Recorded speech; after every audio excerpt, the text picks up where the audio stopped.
¿Cómo surgió el cálculo integral? Pues por la necesidad de calcular áreas de figuras planas, en particular por la necesidad de calcular el área de figuras irregulares. El área de un cuadrado, de un rectángulo o de un triángulo se pueden obtener mediante la utilización de fórmulas matemáticas sencillas. Pero, ¿cómo calculo el área de una figura como la que vemos ahora en pantalla? La idea que subyace en la mayoría de métodos matemáticos es dividir un problema complejo en problemas más sencillos. Así surgió el método griego del agotamiento. Para calcular el área de un círculo, lo que hicieron fue insertar dentro del mismo triángulos cada vez más pequeños. La suma de las áreas de los triángulos sería aproximadamente igual al área del círculo. Cuantos más triángulos se añadieran dentro del círculo, más exacto sería el área. El proceso es bastante agotador y de ahí el nombre del método del agotamiento.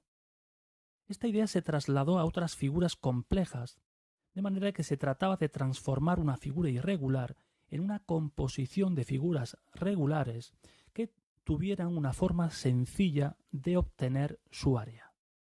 En el caso de este polígono, lo dividimos en una composición de 4 triángulos y la suma de las áreas de los 4 triángulos será igual al área del polígono. Si tenemos, por ejemplo, la función e elevado a menos 2x, ¿cómo podemos obtener de una manera sencilla su área entre dos puntos, aunque sea de una manera aproximada? Gráficamente este es el área que queremos calcular. En base a todo lo anterior, ¿se le ocurre alguna manera de hacerlo? Escuche la siguiente explicación. Dividimos el intervalo 0,2 en dos subintervalos, de 0 a 1 el primero y de 1 a 2 el segundo.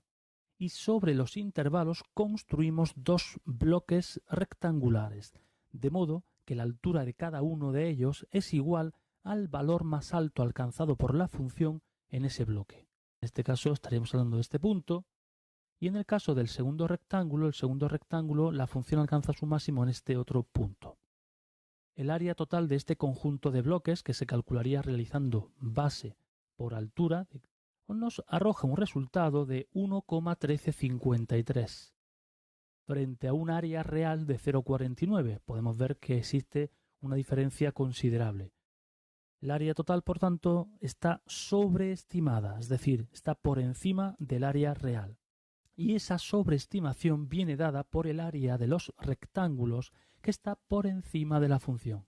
Esta parte de aquí o esta parte de aquí. ¿Cómo podemos reducir esa sobreestimación? Pues reduciendo este área que está por encima. Y eso lo podemos conseguir aumentando el número de subintervalos. Vamos a poner, en vez de 2 subintervalos, vamos a poner 4. Vemos que este área se ha reducido y la diferencia entre el área real y el área aproximada ahora nos da un resultado de 0,286, más pequeña que en el caso anterior, pero sigue siendo todavía una diferencia apreciable. ¿Cómo podemos reducir el error? Pues aumentando el número de subintervalos. Observamos que cada vez que aumentamos este número, el error va siendo cada vez más pequeño y el área real y el área aproximada van acercándose. Este proceso lo podemos repetir indefinidamente y así surge el concepto de integración. ¿Qué es una integral? Una integral es una suma de las áreas de infinitos rectángulos. Por tanto, se trata de una suma, pero para un número infinito de términos. Volviendo al concepto inicial, los matemáticos lo que intentaron fue convertir una figura irregular en una composición de figuras regulares que permitieran aplicar fórmulas matemáticas sencillas. Por lo tanto, una integral definida es una suma, pero para un número infinito de términos. De hecho, el símbolo de integración es una S alargada. Concretamente, una integral definida es la suma de las áreas de un conjunto de rectángulos cuyas alturas vienen dadas por los valores de una función y cuyas bases tienen longitudes muy pequeñas.